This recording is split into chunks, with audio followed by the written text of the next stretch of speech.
지난 시간부터 제가 계속 이어서 성경 전체를 통해서 흐르고 있는 대쟁투의 맥을 제가 좀 말씀드리겠습니다. 지난 시간에 한 것을 잠깐 저희가 복습을 하고 진도를 나가도록 하겠습니다. 예. 성경이 맨 처음에 모세오경부터 시작하는 거기서 좀 안 읽었죠?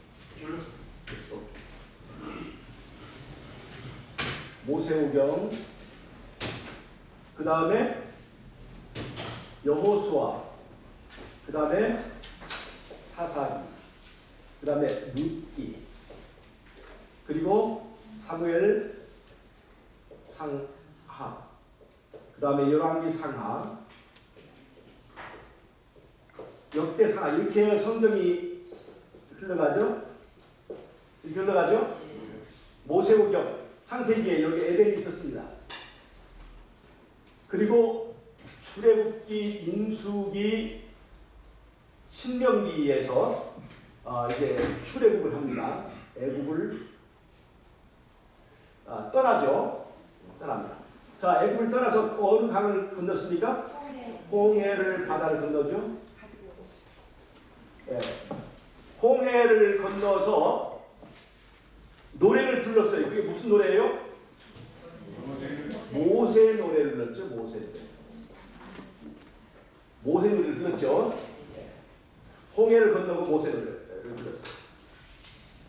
홍해를 건너서 바로 가나안 땅으로 갔습니까? 아니죠. 어딜 갔어요? 광야를 갔습니다.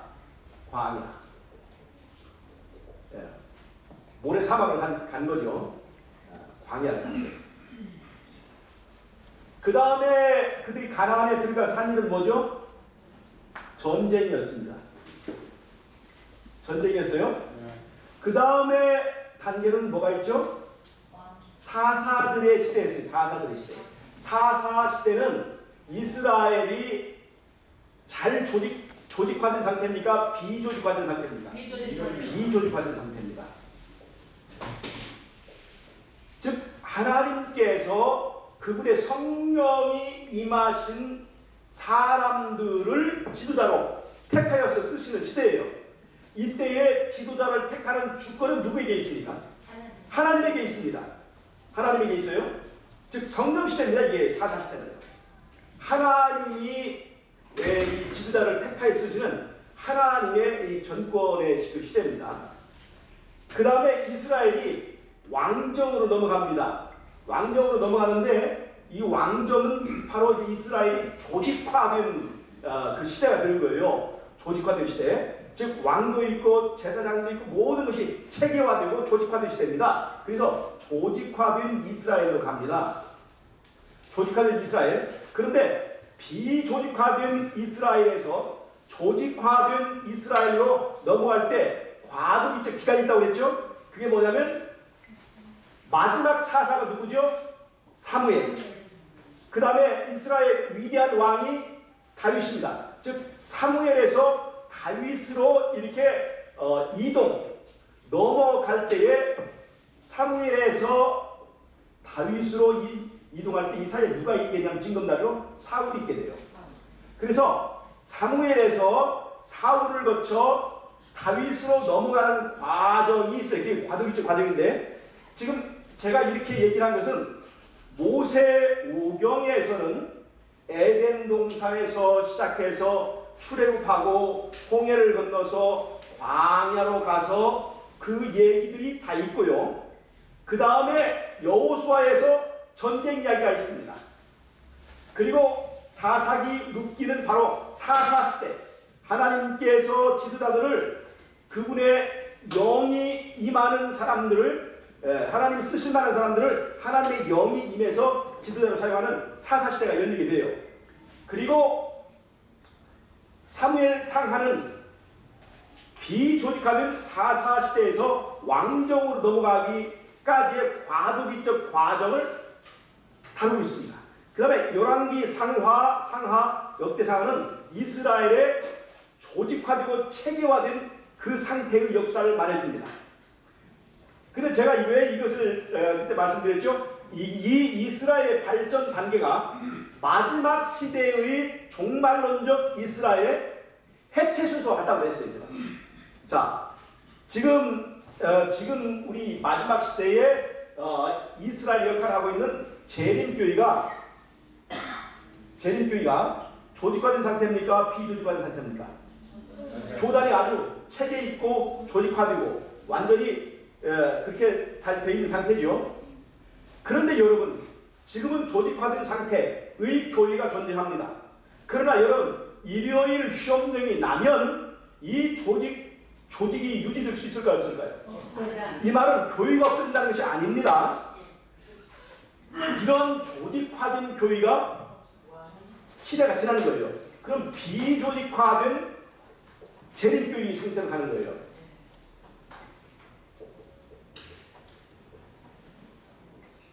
그런데 이 조직화된 상태에서 비조직화된 상태로 갈 때 여기서 과도기적 과정인 것처럼 여기도 과도기적 어떤 과정을 거치게 됩니다. 자, 왜 비조직하게 되는 거예요? 일요일 협력이 내리면 이 조직을 운영할 수가 없습니다. 교회의 조직을 운영할 수 없어요. 왜요? 지금의 조직화된 이 교회는 목회할 수 있도록 우리가 성도들의 헌금과 거기서 나오는 자금을 가지고 이제 월급도 주고 생계를 유지하게 하기 때문에 이 조직이 유지가 되는 거죠. 근데 일요일 협력이 나오면 성도들에게 수입이 생겨요, 안 생겨요? 매매를 못한다는 것은 모든 사업과 모든 영업에 대한 중지를 말합니다. 그러니까 그때는 이 조직이 활동할 수 없는 거예요. 이건 교단은 무너질지라도 교회는 그대로 있는 거예요. 그러면 이제 비조직화된 상태로 가게 되면 그때는 하나님께서 이 교회를 어떻게 운영하냐면 옛날에 사사시대에 하나님께서 쓰시기에 적합한 사람들을 통해서 그때 택하여서 지도자를 쓰시는 것처럼 그때 성령의 은사받은 사람들이 그 은사받은 대로 각 곳에서 이스라엘 사사는 여기저기 저기 여기 그렇게 사사들이 나서 그 지역적으로 이렇게 다스리던 것처럼 삼손과 같은 사사, 사무엘과 같은 사사, 또 그때 기타 여러 유명한 사사들과 같은 준비된 사람들이 이제 백성들을 지도하고 이 교육을 이끌어 나가게 되는 것입니다. 이때에는 신학을 나왔느냐 안 나왔느냐, 돈을 많이 가지고 있느냐 가지고 있지 않느냐, 키가 크냐 적으냐, 남자냐 여자냐, 젊으냐 나이를 많이 먹었냐, 이것을 따지지 않고 하나님께서 쓰시기에 적합한 사람이 누구냐에 따라서 준비된 대로 하나님께 은사를 주십니다. 그리고 무슨 성령이라고 해요? 늦은 뒤 성령의 역사입니다. 그러면 늦은 뒤 성령의 역사에 따라서 우리가 은사 받은 대로 그 사람들이 지도적 역할을 하게 됩니다. 바로 그때는 이제 목회자도 없고 그 다음에 장로도 없고 집사도 없고 그런 계급이고 아무것도 없어요. 그냥 모두 다 같이 평신도와 같은 이 상태에 들어가게 되는 것입니다.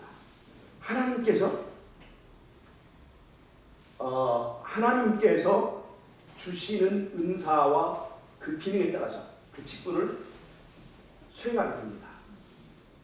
여러분 그때를 위해서 준비하십니까? 여러분 지금은 내가 장로니까 교회에서 어떤 일을 하지만 그때는 장로 중요하지 않아요. 목사가 중요하지 않습니다.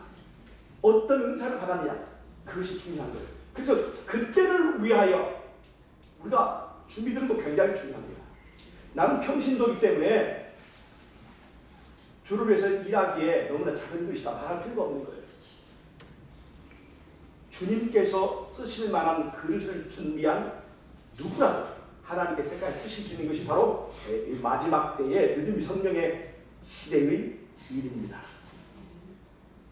바로 오순절 당시에 하나님께서 12 제자들과 그 사도들을 통해서 그 역사를 하셨던 것처럼 그런 시대가 오는 거예요. 여러분, 그 시대를 위하여 우리 자신을 준비하는 것, 그 목적을 가지고 하는 일 중에 하나가 바로 전도 사관학교의 목적입니다. 여러분, 우리 같은 사람도 신학을 나오지 않았고 배우지 않았어도 하나님께서 써주신다고 한다면 감사한 일입니까? 그래서 우리가 이 생각하는, 우리가 말씀드리는 이 평신도 운동은 그래서 우리에게 굉장히 큰 의미가 있다고 하는 것입니다. 그때 사도 바울처럼, 사도도 아니고 제자도 아니지만 주님께서 택하시는 그 평신도 은사받은, 성령 받은 사람들의 시대가 될 것입니다. 그때 주를 위하여 하늘의 별과 같은 많은 거목들이 다 떨어져 나갈 때, 그때 민초 같은 정말 잘난 것 없고 가진 것 없는 그런 사람들이 끝까지 남아서 마지막 때의 이 주의 사업을 수행을 할 것입니다. 그 일을 위하여 우리 자신들이 준비할 수 있도록 날마다 나 자신을 살피고 주님 앞에 나를 비우는 그런 경험을 우리가 꼭 해야 된다고 하는 것입니다. 자, 이 교회가 이렇게 발전해 온 것은 이렇게 끝내는 거예요. 자, 그 다음에 여기는 비조직화된 상태, 전에 전쟁이 있었죠? 여기는 이 비조직화된 상태의 끝에 뭐가 있냐면 아마겟돈 전쟁을 수행해 줍니다. 아마겟돈 전쟁, 여기 전쟁이 있어요. 전쟁을 수행해 줍니다. 아마겟돈 전쟁을 수행하고 끝나면 어디로 가야 돼요? 하늘로 가는데 바로 하늘로 가는 게 아니라 하늘 광야를 들어갑니다. 여기도 광야가 있죠? 여기도 광야가 있어요. 일주일 동안 하늘을 여행한다고 그랬죠? 이스라엘의 광야는, 이스라엘이 겪었던 광야는 모래가 반짝이는 상락한 광야였다면 아마겟돈 전쟁을 승리하고 이 땅에서 떠나는 사람들은 별이 반짝이는 그 광야를 거쳐서 멋진 여행을 하게 될 것입니다. 여러분, 이 광야는 우리를 해치는 어떤 적도 없습니다. 이제 이 아마겟돈 전쟁에서 어린 양이 어디로 이끌리듯 따라가면서 마귀와의 우주 전쟁을 멋지게 수행하고 이기고 승리하여서 온 우주를 이 소용돌이에 들게 한 그 전쟁을 마무리하고 살아 돌아오는 이 우주의 영웅들을 환영하는 별나라, 각 여러 별들에 있는 별나라의 사람들이 우리를 환영할 것입니다. 그들이 볼 때는 이 사람들은 정말 놀라운 체험을 하고 하나님의 놀라운 은혜를 체험해서 이 사람들의 입으로 듣는 것 외에는 들을 수 없는 간증이 있어서 이 사람들은 1000년 동안 이제 왕같은 제사장의 역할을 할 사람들입니다. 그래서 하늘까지 가는 그 과정에서 우주의 광야를 지나면서 멋진 환영을 받고 이별저별 다니고 이별저별 여행하면서 그 일주일 갈 것입니다. 괜히 일주일이 있는 게 아니에요. 자, 그러면 이 여행 끝에 도달하는 것은 어디입니까? 하늘 유리바다예요. 유리바다에 도착했을 때 그들은 계시록 15장에 의하면 어떤 노래를 부르게 됩니까? 모세와 어린 양의 노래를 부르는 거예요. 자, 그러니까 지금 순서가 딱 나눠서 떨어집니까? 안 떨어집니까? 예, 모세와 어린 양의 노래를 부르게 된다는 거죠. 모세와 어린 양의 노래를 부르고 이제는 그들이 회복된 에덴에서 영원히 살게 됩니다. 자, 그러니까 이 성경을 보면 이스라엘의 발전 단계가 마지막 때에 종말의 이스라엘의 이 마무리 순서하고 딱 매치하는 것을 알 수가 있습니다. 그러니까 하나님께서 이 성경의 이 66권을 이렇게 다 이렇게 이루어 놓으신 것도 다 그 어떤 그 뜻과 의미가 있다는 우리가 알 수가 있죠. 지난번 시간에 열왕기 상하 역대 상하의 끝에 이스라엘이 어떤 사건에 들어가게 되냐면 바벨론이 예루살렘을 예루살렘 사건이 있게 되죠. 이스라엘이 바벨론의 포로로 잡혀가게 되죠. 그리고 이 바벨론이 예루살렘이 바벨론에 예워싸는 그 사건으로부터 시작되는 책이 있는데 그 책이 어떤 책이라고 했습니다. 그게 바로 다니엘서라고 했습니다. 다니엘서 1장 1절을 보면 여호야김 왕 3년에 바벨론 왕 느부갓네살이 예루살렘을 예워쌌더라 하는 얘기부터 다니엘서 시작합니다.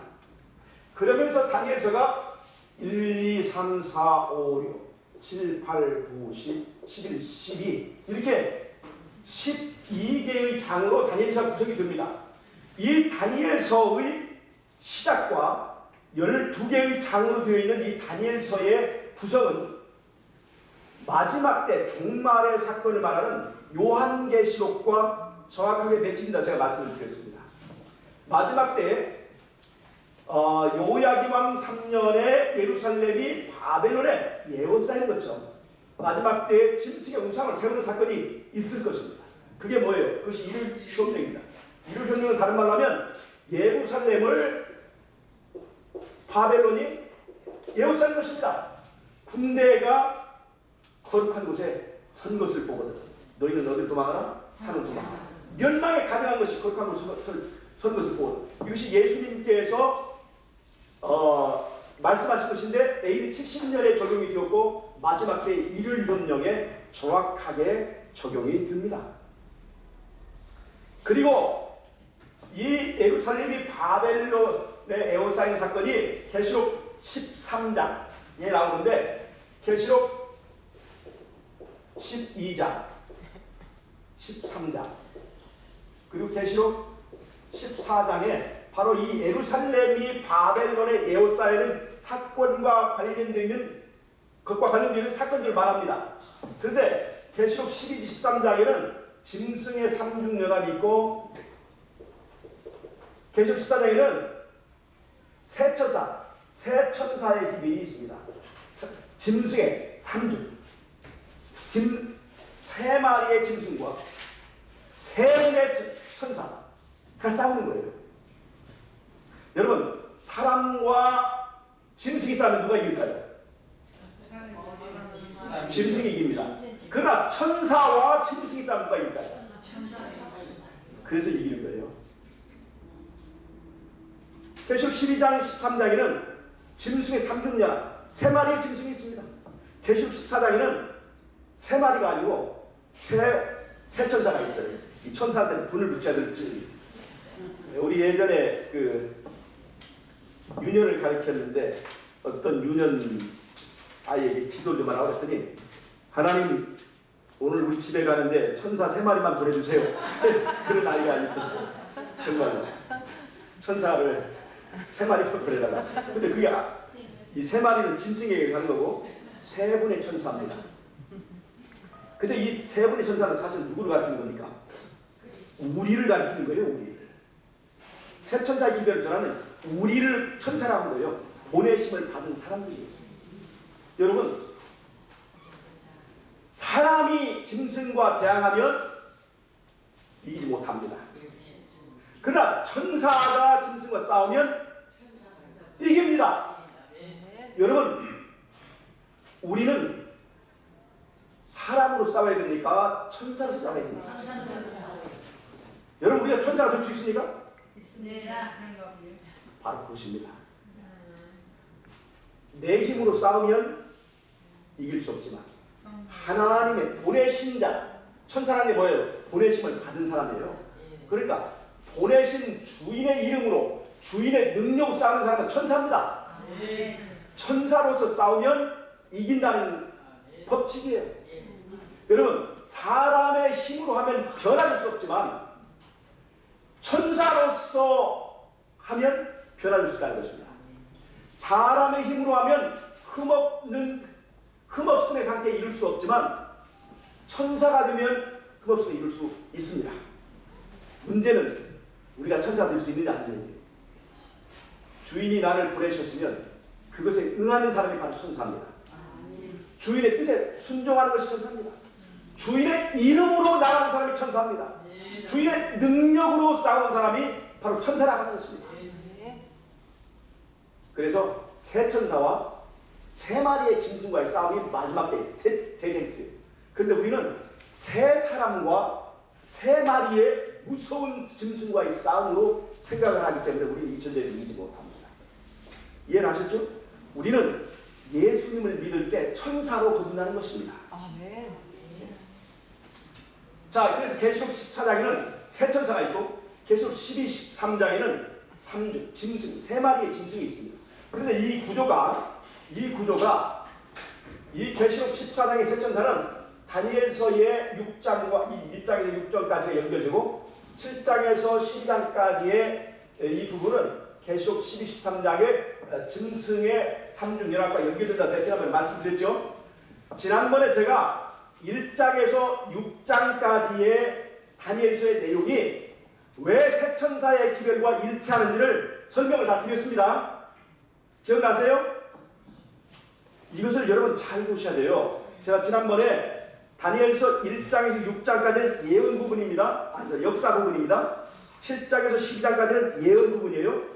1장에서 6장까지가 왜 세 천사의 기별과 일치하는지 설명을 했어요. 자, 잠깐만 더 설명을 드리면 다니엘서 1장에 보면 다니엘이 바벨론 궁정에서 왕의 진미를 거절하고 물과 채식을 하는 그 사건이 있죠. 이 왜 왕의 진미를 거절한다고 했어요? 왕의 진미를 거절하는 것은 그가 고기가 싫어서가 아닙니다. 왕의 진미를 먹고 거기에 참여한다는 것은 바벨론 우상에 경배하는 의미가 있기 때문에 왕의 진미를 거절한 거지, 왕의 진미에 조미료가 맛이 없어서 그런 것이 아니에요. 왕의 진미가 영양가가 없어서 그런 것이 아닙니다. 중요한 것은 이 상황이 마지막 때예요. 바벨론, 마지막 때 바벨론이 우리에게 마련해주는 매매권이라고 하는 왕의 진미를 왜 우리는 거절해줬냐? 그것은 바로 하나님, 창조주를 경배하고 짐승의 우상에게 경배하지 않기 위해서 그 매매권을 거절한 것입니다. 왕의 진미를 거절한 다니엘이 그리고 그 세 친구가 초라한 밥상을 받게 되는데 그 밥상의 이름이 물과 채소입니다. 원래 그 사람들이 물과 채소만 먹는 사람들이 아니에요. 원래 그 사람들은 육식하는 사람이에요. 화목제 지내고 그 고기를 다 먹고 6월절 제사 드리면 그 고기를 반드시 먹어야 됩니다. 그러니까 초식, 채식하는 사람이 아니에요. 그런데 그 바벨론 우상에게 경배하지 않기 위하여 그들이 왕의 진미를 거절합니다. 마지막 때도 하나님께 경배하기 위하여, 하늘과 땅과 바다와 물들의 근원을 만드신 이에게 경배하기 위하여 우리는 짐승의 우상에 경배하지 않고 짐승의 우상의 경배를 조건으로 보여주는 매매권이라고 하는 왕의 진미, 그를 거절하게 되는 것입니다. 그래서 다니엘서 1장은 그 내용을 살펴보면 누구를 경배하라? 하늘과 땅과 바다와 물들의 근원을 만드신 창조주를 경배하는 얘기입니다. 그래서 이것은 첫째 천사의 기별과 같다고 그랬어요. 다니엘서 2장에는 느부갓네살 왕이 꿈에 본 그 신상이 무너지는 얘기라고 했죠. 그 신상이 여러 개의 나라로 되어 있지만 멀리서 볼 때는 하나의 신상, 하나의 모양이에요. 다른 말로 하면 멀리서 봤을 때 이것은 하나의 바벨론을 말해주는 것입니다. 용의, 뱀의 계보를 이은 바벨론의 흐름을 말하는 것입니다. 즉 바벨론에서부터 로마까지 이어지는 나라들이 여러 나라지만 그거를 대전투로 관점에 보면 이것이 그냥 전부 다 영적으로 다 바벨론이에요. 멀리서 봤을 때는 하나의 바벨론이란 말이에요. 그래서 다니엘서 2장에서는 그 신상이 무너지는 얘기가 나와요. 근데 이것이 재미있게도 둘째 천사의 기별은 바벨론이 무너졌다 얘기해요. 그러니까 다니엘서 2장과 둘째 천사의 기별이 일치한다는 것입니다. 다니엘서 3장은 금신상에게 절하지 않으면 풀무불에 들어간다 하는 얘기죠. 셋째 천사의 기별은 짐승에게 우상에 절하면 무슨 불에 들어간다? 유황불에 들어간다. 그래서 제가 말씀을 드렸었죠. 우리는 어떻든 간에 두 가지 불 중에 한 불은 들어가야 됩니다.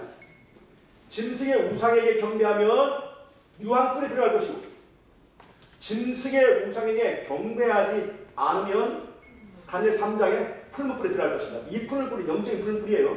환난을 말하는 거죠. 그러니까 영적으로 볼 때 두 개의 불 중에 우리는 하나를 선택하는 거지 연재는 없습니다. 그래서 우리는 어느 불에 들어가는 것이 나아요? 풀무불에 들어가는 것이 낫습니다. 근데 풀무불에 들어가기 위하여 우리는 어떤 불이 붙어야 된다고 그랬죠? 느든지 성령의 불이 붙어야 된다고 그랬어요. 떨기나무에 붙었던 그 불은 하나님의 성령의 불이었죠. 성령의 불은 사람을 태웁니까? 안 태웁니까? 사람을 보호하고 사람에게 생명을 주는 그 불인데 이 성령의 불이 풀무불보다 더 뜨겁습니다. 성령의 불이 풀무불보다 더 뜨거운 불이에요. 그래서 성령의 불이 붙은 채로 풀무불에 들어가면 더 센 불이 풀무불을 이겨서 풀무불이 그 사람들을 태우지 못합니다. 그래서 우리가 마지막 때에 풀무불에 들어가기를 원하는 사람은 성령의 불을 반드시 붙어야 됩니다. 그래서 이 불이 붙지 않으면 그냥 죽게 돼 있어요. 셋째 천사의 기별, 짐승의 우상에게 경배하면 유황불에 들어간다 하는 것은 다니엘 3장에 있는 짐승의 금신상에 절하지 않으면 풀무불에 들어간다는 사건과 그래서 연관이 있는 거예요. 이런 식으로 제가 1장, 2장, 3장, 4장, 5장, 6장을 설명을 드렸습니다. 만약 이것들 잘 기억이 안 나시면 제가 동영상 올려드린 거 보셨죠? 그거 보시면 돼요. 지금 다시 계속해서 하면 이제 1시간밖에 없는데 시간 다 지나가니까 제가 1장에서 6장까지를 다 설명을 해드렸습니다. 다니엘서 1장에서 6장까지는 새 천사의 기별을 말하는 것이라고 하는 것을 설명을 드렸습니다. 그리고 오늘 제가 이제 말씀드리려고 하는 것은 7장에서 12장까지의 예언 부분입니다. 7장에서 12장까지의 예언 부분이 어떻게 계시록 12장, 13장에 있는 짐승의 상중연합과 연결되는지를 설명을 하라는 것입니다. 여러분 다니엘서 7장에서 12장까지는 예언 부분인데 여기에 예언은 세 덩어리가 있습니다. 세 덩어리. 7장에 한 덩어리가 있고요. 여기에 8장, 9장에 한 덩어리가 있고 10장, 11장, 12장에 한 덩어리가 되어 있습니다. 그래서 세 덩어리의 예언이 있어요. 7장에서는요. 사자, 곰, 그 다음에 표범, 그 다음에 열불 가진 무시무시한 짐승으로 이어지는 이 무서운 짐승 시리즈가 있습니다. 이것은 이 7장에 나오는 이 짐승들은 정치적 바벨론입니다. 정치적, 군사적 바벨론의 흐름을 보여주고 있는 것입니다. 이거 정치적 바벨론의 흐름이에요. 그 다음에 8장, 9장은 한 덩어리인데 8장의 예언은 수양, 수염소, 작은 뿔 이렇게 이어져요. 수양, 수염소 이것들은 전부 다 제사 드릴 때 쓰여지는 제물과 같은 것입니다. 레위기 16장에 보면 대속죄일 날에 수소, 수양, 수염소를 가지고 제사를 드리고 있어요. 즉 제사용품들로 들어있는 것이에요. 다니엘서 8장은. 즉 이것은 바벨론의 종교적인 특성과 종교적 흐름을 보여주는 것입니다. 즉 다니엘서 7장은 정치적 바벨론, 다니엘서 8장은 종교적 바벨론을 보여주고 있는 거예요. 다니엘서 10장, 11장, 12장은 한 덩어리로 되어 있는데 그 중에 핵심은 다니엘서 11장입니다. 다니엘 11장은 남방왕과 북방왕이 싸웁니다. 거기는 헬라와 로마의 구별이 없어져요. 남방왕과 북방왕이 패권을 놓고 싸웁니다. 근데 이때에 남방왕도 북방왕도 알고 보면 다 적그리스도입니다. 적그리스도끼리 싸워요. 그러면서 마지막 시대에 이 패권을 잡는 적그리스도가 뭐냐면 북방왕입니다. 이 북방왕이 어떻게 세계를 지배해가는가 하는 그 적그리스도의 계보를 보여줘요. 그래서 다니엘서 11장은 적그리스도의 계보를 보여줍니다. 자, 그러면 바벨론은요, 왜 바벨론이냐면 정치와 종교가 결합됐기 때문에 바벨론입니다. 바벨론은요, 정치와 종교가 결합했을 뿐만 아니라 그 중심을 까고 보면 거기에 적그리스도, 그리스도와 대항하여 싸우는 사단의 대리자가 거기 있습니다. 그래서 적그리스도의 세 가지 요소는 정치적 요소, 경제적 요소, 그 다음에 적그리스도라고 하는 대쟁투적 요소가 거기에 들어있는 거예요. 그 세 가지의 이 바벨론의 요소가 다니엘서 7장에서 12장까지 그대로 들어있다는 것입니다. 자, 그런데 다니엘서 7장은 사자, 곰, 표범, 그 다음에 10뿔 가진 짐승으로 이어지는데 다니엘 7장에 10뿔 가진 짐승이 처음으로 등장합니다. 그게 용이죠. 다니엘서 7장에서 말하는 10뿔 가진 짐승이 용입니까? 다니엘 7장에 그런 내용이 있나요? 네. 다니엘 7장에 10뿔 가진 짐승이 용이라고 하는 표현이 있어요? 없어요. 다니엘 7장에 그것이 용이라고 나오지 않습니다. 그런데 이것을 용이라고 표현하는 것이 있는데 그것이 바로 계시록 12장입니다.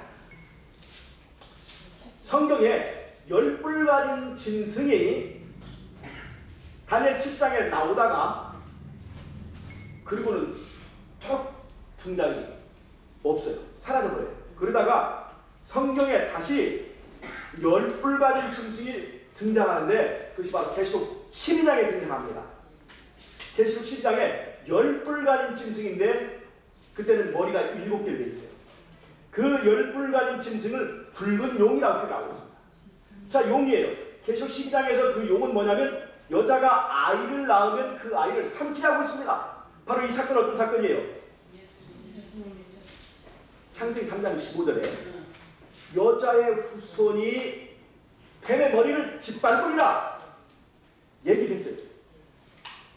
그 약속한 여자의 후손이 지금 막 태어나려고 하는 그때에 그 아이를 삼키려고 용의 모양으로 하고 이 10뿔 가진 이 짐승이 누구냐면 그것이 바로 로마입니다. 다니엘 7장의 네 번째 나라가 무슨 나라예요? 로마죠. 정확하게 일치하는 거예요. 그래서 다니엘 7장의 종결, 마무리는 어디에 있냐면 계시록 12장에 있습니다. 계시록 12장의 정치적 바벨론은요, 그 끄트머리가 뭘로 종결되냐면 정치적 로마로 마무리가 돼요. 정치적 로마의 대쟁투적 역할은 뭐냐면 예수님의 초림을 방해하는 것입니다. 즉 다니엘서 7장에 있는 나라들은 예수님의 초림을 방해하기 위해 등장하는 나라입니다.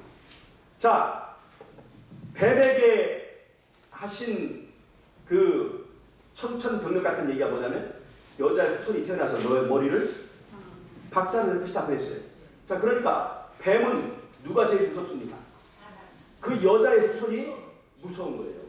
그래서 여자의 후손이 태어나는 것이 두려운 거예요. 그걸 막아야 되는 거예요.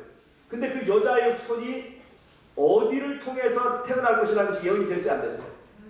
됐어요. 아브라함의 후손을 통해서 다윗의 위를 이어서 태어날 것이 예언이 되어 있습니다. 그러니까 사단이 성경을 다 연구해요, 안 해요? 다 연구해요. 그래서 이스라엘을 통해서 여자의 후손이 태어날 것을 알기 때문에 사단은 사자, 곰, 표범, 10뿔 가진 이 짐승들을 등장시켜서 그 여자의 후손이 태어난 원천을 완전히 봉쇄해버린 거예요. 그래서 사자라고 하는 바벨론을 통해서 이스라엘을 어떻게 했어요? 멸망시켰습니다. 멸망시켰어요. 그래서 하나님께서 페르시아를 통해서 이스라엘을 해방시키지 않았더라면 이스라엘은 이름도 없이 사라져버릴 위기에 있었습니다. 그래서 무려 70년간이나 바벨론에 포로 생활하다가 간신히 하나님의 은혜로 회복이 되는데 여러분 생각해보세요. 일제 36년 동안 우리가 하면서 얼마나 우리의 민족의 흔적이 다 없어졌습니까? 36년 동안요. 근데 36년은 2배에 가까운 70년 동안 그것도 만약에 하나님께서 개입하셔서 메데 페르시아가 바벨론을 무너뜨리지 않았다면, 고레스라고 하는 사람을 준비시키지 않았다면 그냥 영원히 이스라엘은 없어져 버릴 운명에 있었습니다. 그러면 어떻게 될까요? 여자의 후손은 이스라엘을 통해 나와야 되는데 이 여자의 후손은 태어나지 못하는 거예요. 그 목적으로 해서 하나님, 이 사탄은 사자를 준비한 것입니다. 그 다음에 이 이스라엘이 바벨론에서 일단 포로에서 이제 석방이 됐는데, 그래도 사단은 계속해서 꿈을 버리지 않고 페르시아 때 아하수에로 왕 시대에 하만이라고 하는 사람을 등장시킵니다. 에스더서요. 그래서 페르시아에 있는 이 유대인들을 완전히 몰살시키는 그 사건이 있었습니다. 그래서 페르시아를 통해서 이스라엘을 완전히 몰살시키게 됐던 것은 바로 그 계통을 통해서 누가 날 것이기 때문에 그렇습니다. 여자의 후손, 즉 뱀의 머리를 짓밟아버릴 여자의 후손이 태어날 것이기 때문에 그것을 원천봉쇄하는 그 목적으로 바로 그런 이 곰이라고 하는 잔인한 짐승을 준비시킨 것입니다. 그 다음에 또 등장한 것이 표범입니다. 헬라는 헬라의 철학과 사상으로 이스라엘의 정신을, 혼을 다 뺏어가 버리는 그런 일을 했어요. 그 다음에 헬라는 남방왕과 북방왕으로 싸움을 하기 시작했습니다. 근데 남방왕과 북방왕 사이에 누가 있냐면 이스라엘이 들어있어요. 남방왕이 북방왕을 치러 갈 때 이스라엘을 짓밟고 가고, 북방왕이 남방왕을 치러 갈 때 이스라엘을 짓밟고 가고, 그래서 남방왕과 북방왕이 치열하게 싸우면 싸울수록 누가 없어지는 거예요? 이스라엘이 그 중간에서 다 짓밟히게 만들어놨습니다. 그래서 결국은 여자의 후손이 태어나지 못하게 하려는 것이 다니엘 7장에 있는 이 짐승들의 목적이었습니다. 그리고 시대를 흘러서 결국 네 번째 짐승, 붉은 용의 시대, 로마 시대로 갑니다. 그때 로마 시대 예수님께서 이제 태어나시는 거예요. 태어났는데 그때는 그 로마는 헤롯을 통해서 그 여자 마리아가 낳은 그 아이를 잡아 죽이려고 그 근방에 있는 나이가 들어있는 어린아이들을 전부 다 몰살시켜버리지 않습니까? 이런 것들이 바로 여자의 후손이 태어나는 것을 미연에 방지하기 위한 정치적 바벨론의 힘으로 여자의 후손의 탄생을 막으려고 하는 그러한 내용이 거기 있었습니다. 자, 정치적 바벨론의 첫 번째 역할이 바로 예수님의 초림을 무효화시키는 것입니다. 그것이 계시록 12장의 붉은 용으로 묘사가 되어 있어요. 물론 다니엘 7장에는 마지막에 작은 뿔 시대까지 있지만 강력한 포인트는 바로 예수님의 초림을 파괴하는 것입니다. 자, 그런데 두 번째가 뭐냐면 정치적 바벨론을 지나가면 8장 9장에는 종교적 바벨론이 있죠. 그 종교적 바벨론이 다니엘서 8장과 9장에 있는데 그 종교적 바벨론의 종교는 계속 13장에 나오는 바다에서 나오는 짐승으로 연결됩니다. 바다에서 나오는 짐승이 뭡니까? 교황권이죠. 계속 12장에 나오는 붉은 용이 로마죠. 그건 정치적 로마를 말합니다. 근데 계시록 13장에 나오는 이 교황권은 종교적 로마를 말하는 거예요. 우리가 흔히 계시록 12장에 있는 용을 이방 로마, 제국 로마라고 하고, 그 다음에 계시록 13장에 있는 이 교황권을 기독교 로마라고 하지 않습니까? 근데 다니엘서적으로 한다면 하나는 정치적 로마, 또 하나는 종교적 로마입니다. 자, 오늘 제가 말씀드린 것은 이제 이 종교적 로마의 이 대댕투적 역할은 무엇이냐를 제가 설명하는 것입니다.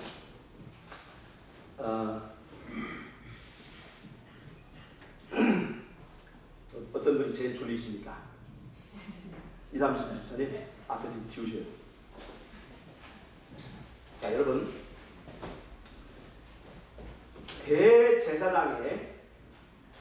대제사장의 사역은 두 가지가 있습니다. 하나는 해마다의 봉사, 하나는 매일의 봉사입니다. 자, 보세요. 여러분, 해마다의 봉사가 뭡니까? 대속주일 날에 제 대제사장의 봉사를 말하는 거죠. 그런데 원래 매일의 봉사든지 해마다의 봉사든지 전부 다 대제사장의 권한입니다. 그런데 그걸 혼자 다 할 수 없기 때문에 대속주일 날의 봉사 외에는 나머지는 다 다른 제사장의 위임에서 합니다.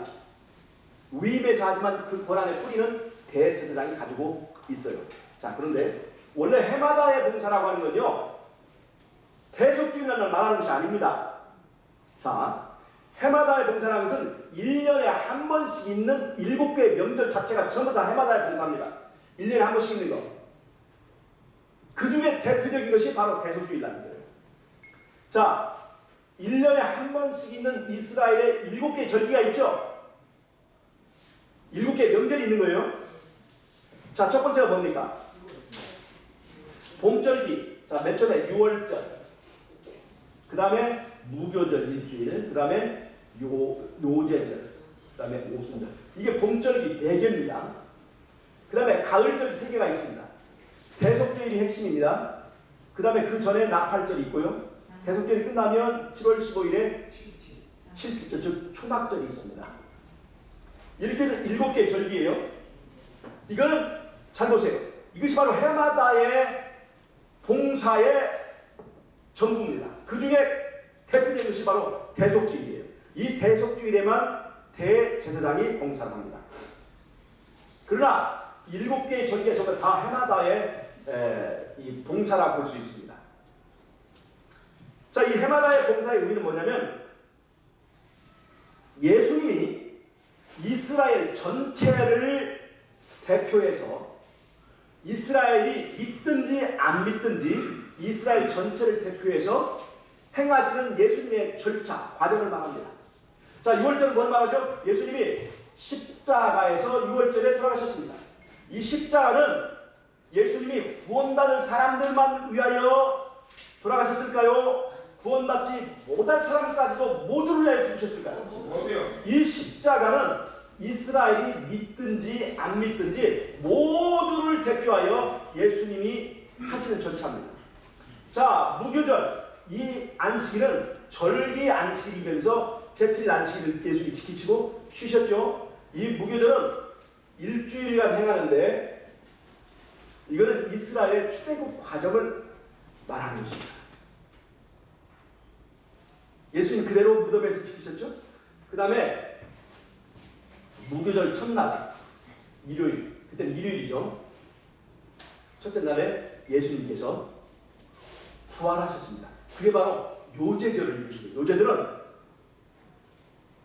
이 6월절 당시에 그때의 보리가 막 익어가는 때예요. 막 익어가는 때. 그래서 먼저 익은 한 단을 하나님 앞에 흔들어서 드리는 그 제사가 요제예요. 요제.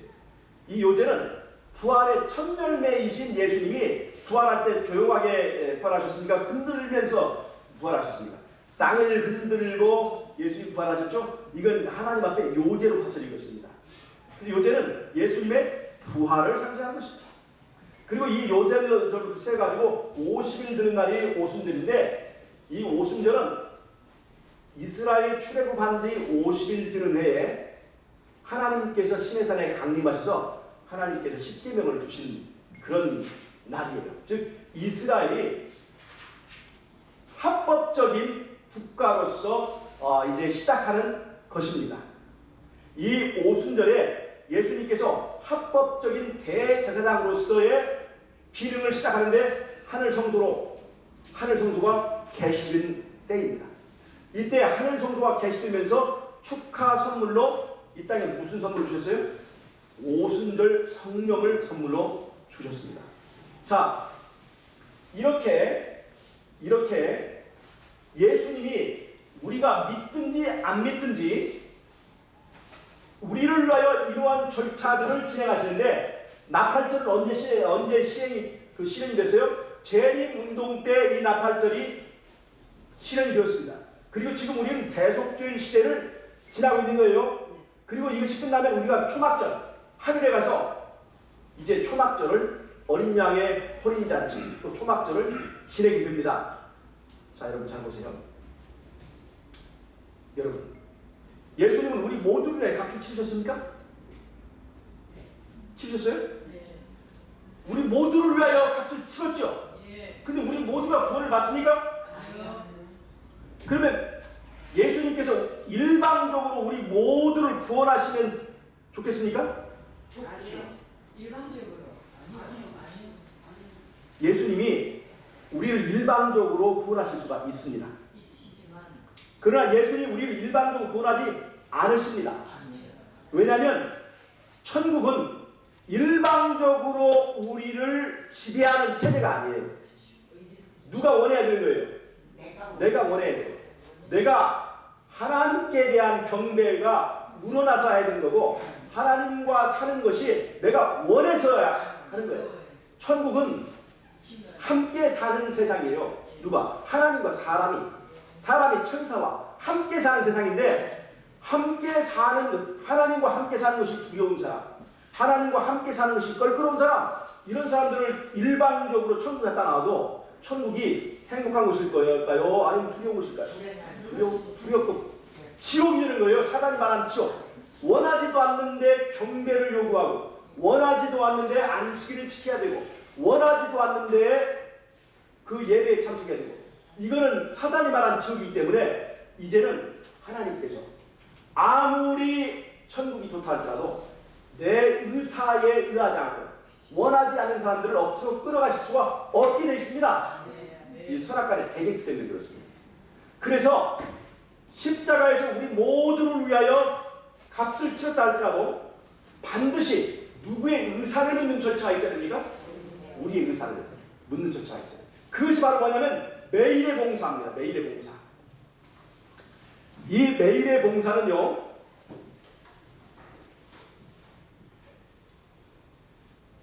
어떤 사람이 죄를 지으면 그 시간이 대속주일이든지 초막절이든지 아니면 유월절과 아무 상관없는 어떤 날이든지 죄를 지은 사람은 언제든지 양을 가지고 와서 자기 죄를 사함받을 수 있는 그 절차가 있어요. 그 제사가 있어요. 이것이 바로 매일의 봉사의 핵심입니다. 물론 매일매일 드리는 상번제도 있지만 매일의 봉사에서 가장 핵심은 이 개인적인 제사예요. 즉 매일의 봉사는 개인적인 제사입니다. 해마다의 봉사는 단체적인 제사예요. 매일의 봉사는 개인적인 제사예요. 자, 그러면 이 매일의 봉사와 해마다의 봉사가 왜 있어야 되느냐? 예수님이 해마다의 봉사를 위해서 해마다의 봉사를 통해서 우리 모두를 구원할 값을 치렀다 할지라도 누구에게만 효력이 적용되어야 되냐면 매일의 봉사를 통해서 예수님을 개인의 구주로 영접한 사람에게만 그 효력이 적용되게 하는 것입니다. 누구의 의지를 존중하는 거예요? 우리의 의지, 우리의 의사를 존중하는 것입니다. 천국이라도 내가 원하지 않으면 억지로 끌고 가지 않는 그런 시스템이 해마다의 봉사와 매일의 봉사 가운데 있다는 것이에요. 자, 그럼 여러분, 예수님의 십자가는 지금부터 2000년 전에 있었습니다. 우리 시대를 지났습니다. 근데 우리가 그 십자가의 사건에 참여할 수 있게 되겠습니까? 시간적으로, 시대적으로 이미 지나버렸어요. 그러나 여러분, 오늘 내가 매일의 봉사, 예수님의 매일의 봉사는 지금도 열려있죠? 예수님의 매일의 봉사를 통해서 예수님을 개인의 구주로, 개인적인 관계를 통해서 예수님을 개인의 구주로 영접할 수 있나요? 이것은 모든 시대, 어느 시대나 다 열려져 있습니다. 오늘 내가 예수를 개인의 구주로 영접한 사람은 2000년 전의 십자가의 사건이 나를 위한 사건이 됩니다. 그 십자가의 제사가 나를 위한 제사가 되는 거예요. 오늘 예수를 영접하는 순간, 오늘 예수님을 개인의 구주로 영접하는 순간, 예수님께서 십자가에 죽으시고 무덤에 들어가셨다가 사흘 만에 부활하신 그 부활이 누구를 위한 부활이 되는 거예요? 나를 위한 부활이 되는 것입니다. 내가 오늘 개인의 구주로 예수님을 영접하는 순간 초막절 하늘에서 이루어질 사건 아직 이루어지지 않았죠? 아직 이루어지지 않았지만 이것은 누가 하시는 거예요? 예수님께서 하시는 일이에요. 그럼 내가 오늘 예수님을 개인의 구주로 영접하는 그 순간 아직 이루어지지 않은 그 사건에 대해서 내가 믿음으로 초막절 잔치에 참여할 수 있는 것이에요. 그 잔치가 바로 나를 위한 잔치가 되는 것입니다. 자, 이해하십니까? 뭐가 중요해요? 내가 오늘 예수님을 개인의 구주로 영접하는 예수님의 매일의 봉사가 중요한 거예요. 자 보세요. 해마다의 봉사는 이스라엘 전체를 위한 제사입니다. 매일의 봉사는 이스라엘 각자 개인과의 관계를 말합니다. 그러면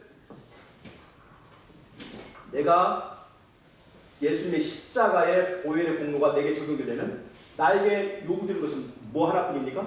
예수님을 개인의 구주로 영접하는 것뿐입니다. 여러분, 제가 질문해 볼게요. 여러분은 오늘 예수님을 개인의 구주로 영접하셨습니까? 그러면 십자가가 바로 여러분들의 것입니다. 여러분, 예수님을 개인의 구주로 오늘 영접하셨다면 예수님의 면류관이 바로 여러분들의 것입니다. 면류관을 원하는 사람은 예수님의 십자가도 가져야 합니다. 예수님의 부활이 바로 우리의 부활이 되는 것입니다. 즉 매일의 봉사와 해마다 봉사의 이 성소 절기 시스템이 대제사장의 봉사 시스템 중에 뭐가 되냐면 믿음으로 말미암는 의의 기별이 그대로 들어있는 거예요. 아시겠습니까? 자, 내가 오늘 예수를 개인의 구주로 영접하는 그 순간 우리는 지금 믿음으로 어디에 갈 수 있습니까? 하늘 초막절 구원의 잔치에 참여할 수 있는 거예요. 내가 예수님을 개인의 구주로 영접할 때 과거를 거슬러 올라서 예수님의 십자가의 그 아픔과 그 승리에 내가 참여할 수 있는 것입니다.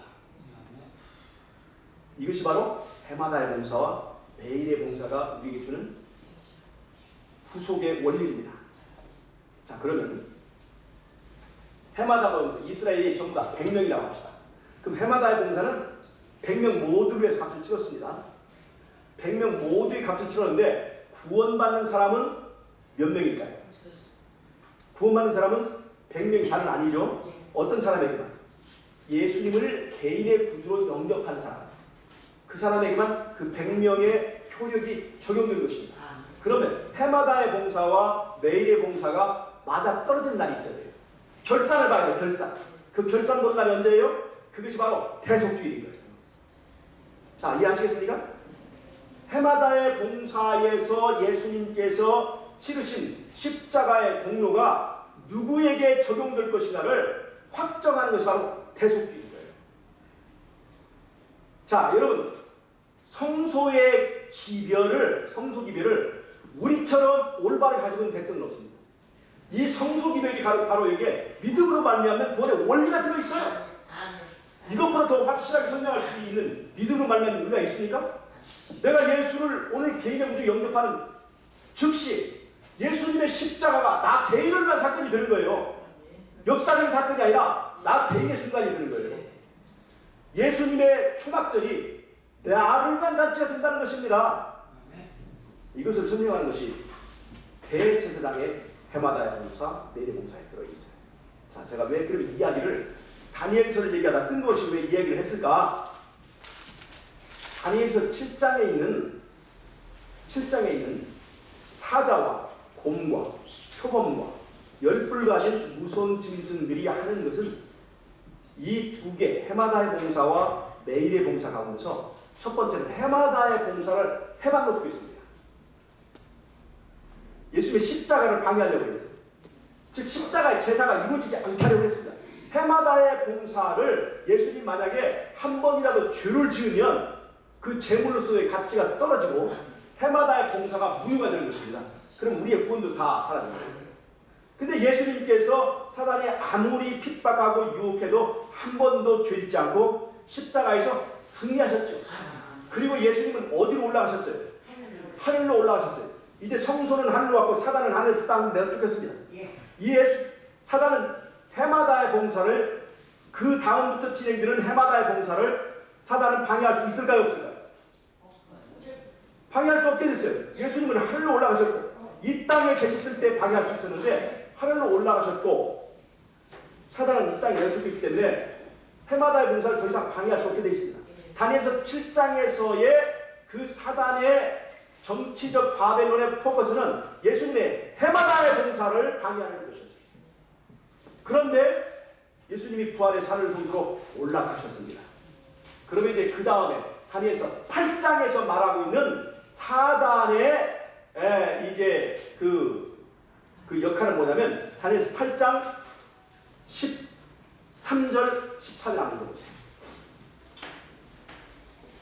다니엘 8장 13절 14절.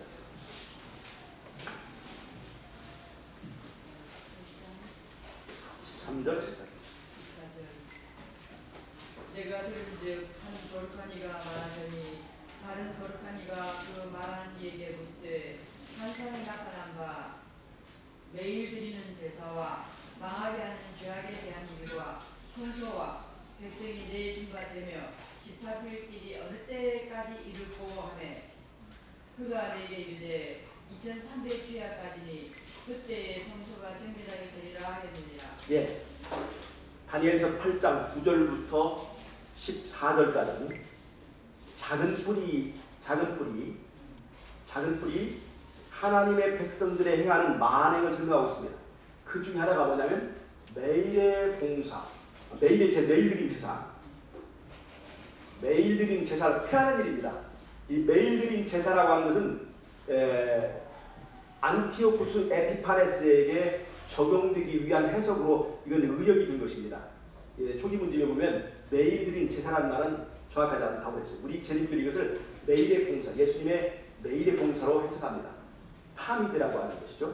자, 여러분, 왜 다니엘서 8장에서 이 타미드, 사단은 매일의 봉사를 방해하는 것입니까? 자, 다니엘서 7장에서 사단은 예수님의 해마다의 봉사를 방해하려고 했습니다. 근데 예수님은 하늘로 승천하셨어요. 더 이상 예수님이 하늘에서 행하시는 해마다의 봉사를 방해하셨게 됐습니다. 그런데 사단이 아직 끝나지 않는 것은 뭐냐면 아무리 예수님께서 하늘 성소에 봉사하신다 할지라도 예수님과 우리와 개인적으로 만나고 개인적으로 예수 그리스도를 개인의 구주로 영접하는 것을 방해해버리면 아무리 해마다의 봉사가 있었어도 이 예수님과 우리가 만나는 것을 막아버리면 예수님께서 이루고자 하시는 십자가의 의도가 의미가 없게 되기 때문에 사단은 이제 이 땅에 남아있는 우리를 예수님과 만나지 못하도록 매일 드리는 제사, 그 말은 다른 말로 하면 예수님의 매일의 봉사를 방해하는 것입니다. 이해하시겠습니까? 다니엘서 8장은 즉 정치적 바벨론을 지나서 종교적 바벨론을 넘어간 종교적 바벨론의 역할은 예수님의 매일의 봉사를 방해하는 것입니다.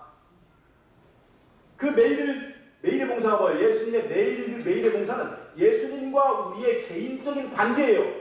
개인적으로 예수 그리스도를 개인의 구주로 영접하는 것이 바로 매일의 봉사의 역할입니다. 그런데 이 작은 뿔, 로마 카톨릭이죠. 카톨릭 어떻게 매일의 봉사를 방해했냐면 첫 번째, 자 예수님의 성소는 어디에 있어요? 하늘에 있죠. 하늘 성소. 하늘 성소에서 예수님을 중보하십니다. 이 성소를 무력화시키기 위하여 이 땅에 하늘 성소를 대신하는 카톨릭이라고 하는 가짜 성소를 만들었습니다. 예수님과 내가 만나는 것을 방해하기 위하여 신부가 고해 성사를 듣고 신부가 죄를 사해주고 예수님이 계시는 하늘 성소를 바라보지 않게 하고 이 땅에 있는 가짜 성소에 사람들의 믿음과 우리의 시선의 화살표를 다 뺏어버린 것입니다. 그러니까 하늘 성소가 있어도 무력화시키는 거예요. 그것이 바로 가짜 성소의 역할입니다. 자, 예수님은 우리와 개인적으로 만나시기 위하여 시간의 성소를 마련하셨습니다. 그게 뭐예요? 안식일입니다. 안식은 시간의 지성소예요. 그래서 시간의 성소를 그대로 두면 예수님과 내가 만날 수가 있기 때문에 가짜 시간 성소를 만들었습니다. 그것이 바로 일요일인 거예요. 자, 이해하시겠습니까? 왜 이 작은 뿔은 카톨릭 사제 제도를 만들었는지 아시겠습니까? 예수님과 우리의 개인적인 만남을 방해하기 위하여 그 가짜 시스템을 만들었어요. 왜 카톨릭은 안식일을 폐하고 일요일이라고 하는 가짜 안식일을 만들었는가? 그 안식일의 의미가 뭐예요? 제7일 음식의 의미가 제7일은 6 플러스 1입니다. 6은 사람을 나타내요. 1은 하나님입니다. 6 플러스 1이 7을 만들어요. 7이라고 하는 언약, 또 안식을 말합니다. 자, 6은 사람의 숫자입니다. 666 할 때 그거는 인본주의, 또 6은 사람의 숫자입니다.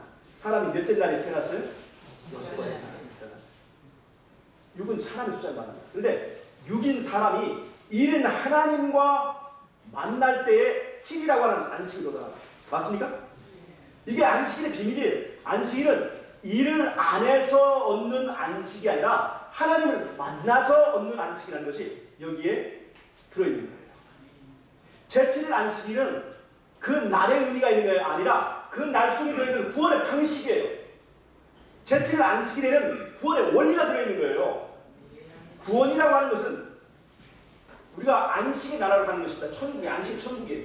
7이라고 하는 안식은요, 천국을 상징하고 있습니다. 그 구원의 안식에 어떻게 도달하느냐? 6이라고 하는 사람이 1이라고 하는 하나님과 하나 되는 거예요. 구원의 원리가 안식일 속에 들어있어요. 안식의 사단 속에. 그래서 사단은 가짜 안식일을 만들어서, 안식일이 뭐하는 날이에요? 하나님과 사람이 만난 날입니다. 하나님과 사람이 만나기 위하여 다른 일들을 금하라고 하신 거예요. 다른 일들을 금했는데 하나님과 사람이 만나지 않으면 그날이 안식일이 아니고 공휴일인 거예요. 여러분, 공휴일 교일이면서 내가 안식일 교일이라고 착각하는 수도 있어요. 있어요. 저도 그런 경우가 있으니까요.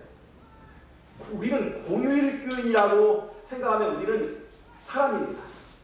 그러나 안식일 교인은 새 천사인 거예요. 하나님을 만난 사람은 천사가 되는 거예요. 그래서 하나님과 사람이 만나기 위하여 하나님께서 최소한 확보해 놓은 그 시간과 그 시간의 날 속에 들어있는 의미를 없애버리려고 가짜 안식일, 가짜 성소를 만드는 것이 바로 일요일 예배입니다. 그래서 이것들의 의미는 뭐냐면 예수님과 우리가 개인적으로 만나는 것을 방해하는 것입니다. 자, 이해가 되십니까? 아무리 해마다의 봉사를 통해서 예수님이 우리 모두를 위하여 구원을 이루셨을지라도 나와 예수님과 만나는 일이 없으면 십자가는 도루묵입니다. 아무 의미가 없어요. 그래서 사단은 다니엘서 8장 9장에 있는 종교적 바벨론을 통해서, 그것이 이어져 나오는 계시록 13장에 바다에 나오는 짐승, 기독교 로마를 통해서 가짜 성소들을 만들어서 우리가 예수님과 만나는 것을 반대하고 있습니다. 여러분, 어떻게 하면 구원받을까? 사단이 하기 싫어하는 일만 하면 구원받을 수 있어요. 네, 사단이 하기 싫어하는 일만 하면 구원받을 수 있어요. 사단은 뭘로 하기 싫어요? 교인은 나가려면 나가되 예수님은 만나지 말아라. 네? 십자가를 믿기는 믿되 예수님은 만나지 말아라. 이게 사단이 하기 원하는 일이에요. 반대로 하면 우리는 예수님 만나기 위하여 목숨 걸어야 된다는 것입니다. 이게 사단이 제일 싫어하는 거예요. 그래서 제가 오늘 여기 다 끝마치려고 했더니 벌써 시간이 많이 지났어요. 다니엘서 8장은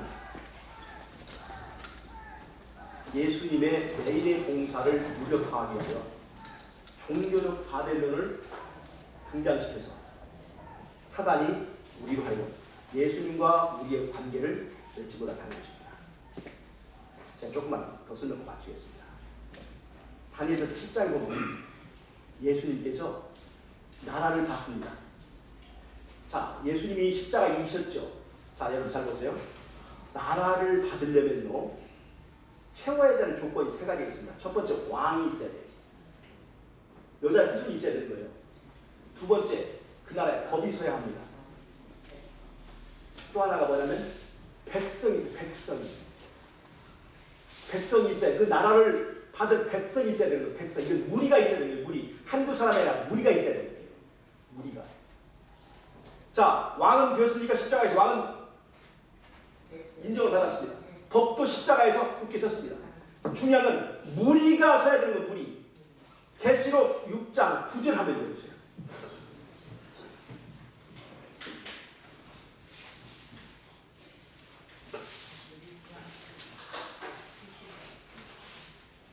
다섯째 인을 떼실 때에 내가 보니 하나님의 말씀과 그들이 가진 증거로 말미암아 죽임을 당한 영혼들이 제단 아래에 있어 큰 소리로 불러 이르되 거룩하고 참되신 대주제여 땅에 거하는 자들을 심판하여 우리 피를 갚아주지 아니하시기를 어느 때까지 하시려 하나이까 하니 각각 그들에게 흰 두루마기를 주시며 이르시되 아직 잠시 동안 쉬되 그들의 동무종들과 형제들도 자기처럼 죽임을 당하여 그 수가 차기까지 하라 하시더라. 자, 잘 보세요. 여러분 이건 잘 들으셔야 돼요. 심판이 언제까지 기다려야 심판이 열리겠습니까 하는 거예요. 이건 그 계속적인 심판을 말하는 거예요. 심판. 이 심판은 우리를 신원하여 주는 것인데, 우리의 피를 신원하여 주는 것인데, 신원과 함께 그리스도가 나라를 받는 것입니다. 나라를 받으려면 이 심판이 열려져야 돼요. 근데 여러분 잘 보세요. 심판이 열려야 되는데 지금 수가 차야 된다고 얘기해요. 여러분, 어떤 회의를 할 때는 의사 정족수라는 게 있습니다. 그 다음에 의결 정족수가 있습니다. 무슨 말 아시죠? 회의가 구성되기 위하여 최소한 요구되는 숫자가 있습니다. 회의가 요구되려면 직원이 10명이면 그 중에 얼마가 있어야 되는 거예요? 의사 정족수는 한 3분의 1 이상은 있어야 되는 거예요. 최소한 3분의 1 이상은 있어야 회의가 열릴 수 있습니다. 의견 정족수는 얼마입니까? 그 중에서 과반수 이상이 됩니다. 이게 의견 정족수인 거예요. 그런데 여기 지금 여기서 다니엘 계시록 6장 9절 10절에서 말하는 것은 그 심판이 열리기 위해서 요구되는 숫자입니다. 즉 심판을 위한, 심판이라고 하는 하나의 재판이 열리는 의사 정족수요. 재판이 열려지기 위한 필요한 하나의 무리를 요구하는 것입니다. 즉 나라를 받기 위하여 요구되는 최소한의 무리를 요구하고 있는 거예요. 그래서 순교자의 수가 차야 된다 얘기하고 있습니다. 자, 어린 양의 피로 거룩하게 된 사람들, 그게 바로 순교자인데, 이 대쟁투에서 요구되는 순교자 수가 있어요. 하나는 죽은 순교자의 수. 지금 계시록 6장 9절 10절에서 말하는 죽은 순교자의 수가 차야 됩니다. 분명히 거기 있죠. 그 다음에 저 땅에 있지 않습니까? 예. 그 이론으로 모질한 거예요? 네, 잘 들으세요. 거기 이미 다 찼어요. 그 심판이 개시됐죠. 심판이 개시됐죠. 근데 지금 또 하나의 요구된 것이 뭐냐면 살아있는 순교자가 필요합니다. 이건 뭐냐면 재판을 마무리하려면, 즉 재판을, 심판을 시작하기 위해서 요구되는 숫자가 살아있는 죽은 순교자입니다. 죽은 순교자 수가 지금 요구되잖아요. 그 수가 차야 됩니다. 지난번에 여러분 서울시에서 무상급식 때문에 서울시장이 그것을 할 것인가 말 것이냐에 대해서 그걸 심판에 붙였죠. 투표에 붙였잖아요. 주민투표에. 주민투표에 붙였는데 주민투표를 했다가 개표를 했습니까? 안 했습니까? 개표를 안 했어요. 왜냐하면 참여가 최소한 33% 이상은 돼야 되는데 33%에 되지 않아서 투표를 하긴 했지만 열지 않았어요. 즉 이게 정족수 안 받는 거예요. 이 투표함을 개시한 정족수.